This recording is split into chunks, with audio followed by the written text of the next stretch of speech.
ವೈಶಿಷ್ಟ್ಯಪೂರ್ಣ ಸಂಸ್ಕೃತಿಯಲ್ಲಿ ದೇವಸ್ಥಾನಗಳ ಜಾತ್ರೆಗಳಿಗೆ ವಿಶೇಷ ಸ್ಥಾನವಿದೆ. ದಕ್ಷಿಣ ಕನ್ನಡ ಜಿಲ್ಲೆಯ ಬಂಟ್ವಾಳ ತಾಲೂಕಿನ ಪೊಳಲಿ ರಾಜರಾಜೇಶ್ವರಿ ದೇವಸ್ಥಾನದ ಜಾತ್ರೆ ಅದರಲ್ಲಿ ಒಂದಾಗಿದೆ. ಜಾತ್ರೆ 1 ತಿಂಗಳು ಪೂರ್ತಿ ನಡೆಯೋದು ವಿಶೇಷ. ಇದರಲ್ಲೂ ಕಲ್ಲಂಗಡಿ ಪ್ರಸಾದ ಇಲ್ಲಿ ಅತ್ಯಂತ ಪ್ರಮುಖ ಆಕರ್ಷಣೆ. ಈ ಕಲ್ಲಂಗಡಿಗೆ ಮಹತ್ವ ಉಂಟು. ಯಾಕೆ ಈ ಪೊಳಲಿ ಕ್ಷೇತ್ರದಲ್ಲಿ ಈ ಕಲ್ಲಂಗಡಿ ಬೆಳೆಸಿ ಮಾರಾಟ ಮಾಡ್ತಾರೆ? ಇದಕ್ಕೊಂದು ಹಿನ್ನೆಲೆ ಇದೆ. ಅಮ್ಮ ಮುಂಚಿನ ಕಾಲದಲ್ಲಿ ದುಷ್ಟರ ಸಂಹಾರ ಮಾಡುವಾಗ ರಕ್ತಬೀಜ ಎಂಬ ಒಬ್ಬ ರಾಕ್ಷಸನು ಇದ್ದ. ಅಮ್ಮನ ಹತ್ರ ಒಂದು ವರವನ್ನು ಕೇಳಿದಾಳೆ. ಅಮ್ಮ, ನಿಮ್ಮಿಂದ ಹತ ಆಗುವುದು ನಾನು ಖಂಡಿತ, ಆದರೂ ನನ್ನ ಹೆಸರು ಈ ಕ್ಷೇತ್ರದಲ್ಲಿ ಉಳಿಬೇಕು, ನಿಮ್ಮ ದಾಸನಾಗಿಯೇ ನಾನು ಉಳಿಬೇಕು, ಅಂದರೆ ನನ್ನ ಹೆಸರು ಉಳಿಬೇಕು. ಹಾಗಾದರೆ ನೀನು ನನ್ನ ಕ್ಷೇತ್ರದಲ್ಲಿ ಜಾತ್ರೆ ಮಹೋತ್ಸವದ ಸಂದರ್ಭದಲ್ಲಿ ಕಲ್ಲಂಗಡಿಯಾಗಿ ನಿನ್ನ ಸ್ಥಾಪನೆ ಆಗಲಿ ಅಂತ ಹೇಳಿ ಅಮ್ಮ ಅಭಯ ಕೊಟ್ಟಿದ್ದಾರೆ.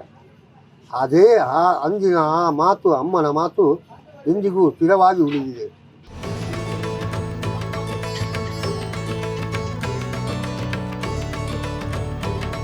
ಮಾರ್ಚ್ 14ರ ಮೀನ ಸಂಕ್ರಮಣದಂದು ಜಾತ್ರೆ ಆರಂಭವಾಗಿದ್ದು ದೇವಸ್ಥಾನದ ಸುತ್ತಮುತ್ತ ಎಲ್ಲೆಡೆ ಕಲ್ಲಂಗಡಿ ಹಣ್ಣಿನ ಅಂಗಡಿಗಳು ಕಾಣಿಸುತ್ತವೆ. ಫಸ್ಟಿಗೊಂದು ಕಲ್ಲಂಗಡಿಯನ್ನು ದೇವರಿಗೆ ಪ್ರಸಾದ ಇಟ್ಟು ಮತ್ತೆ ಇಲ್ಲಿ ಅಂಗಡಿಗೆ ತರುವುದು.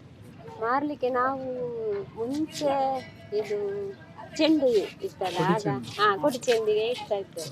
ಈಗ ನಾವು ಬೇಗ ಇಡ್ತೇವೆ, ಮತ್ತೆ ಮಳೆ ಎಲ್ಲ ಬಂದರೆ ತೊಂದರೆ ಆಗ್ತದೆ ನಮಗೆ. ಹೌದು, ಇದು ಇಲ್ಲಿ ಕಲ್ಲಂಗಡಿ ಅದೆಲ್ಲ ಹಾಳಾಗ್ತದೆ ಅಲ್ಲ, ಮಳೆ ಬಂದರೆ ಅದು ಹೋಗ್ತದೆ.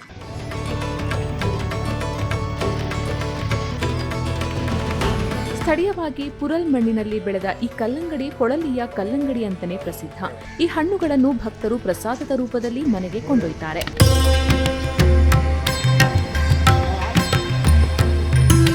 ಜಾತ್ರೆಗೆ 3 ತಿಂಗಳ ಮುಂಚೆಯೇ ಕೃಷಿಕರು ಸಾವಯವ ಪದ್ಧತಿಯಲ್ಲಿ ಕಲ್ಲಂಗಡಿ ಬೆಳೆಸ್ತಾರೆ. ಆದರೆ ಈ ಬಾರಿ ತೀವ್ರ ಬಿಸಿಲಿನಿಂದ ಫಸಲು ಕಡಿಮೆಯಾಗಿದೆ ಅಂತ ರೈತರು ಹೇಳ್ತಾರೆ.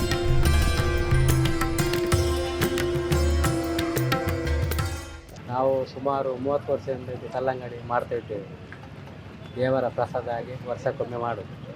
3 ತಿಂಗಳು ಇದರ ಹಿಂದೆ ಬೇಕಾಗ್ತದೆ. ತುಂಬ ಕಷ್ಟ ಉಂಟು ಬೆಳೀಲಿಕ್ಕೆ. ಈ ಸಲ ಭಯಂಕರ ಬಿಸಿಲಿನಿಂದ ಗಿಡ ಎಲ್ಲ ಒಣಗಿ ಹೋಗಿದೆ. ಈ ಸಲ ಬೆಲೆ ತುಂಬ ಕಮ್ಮಿ.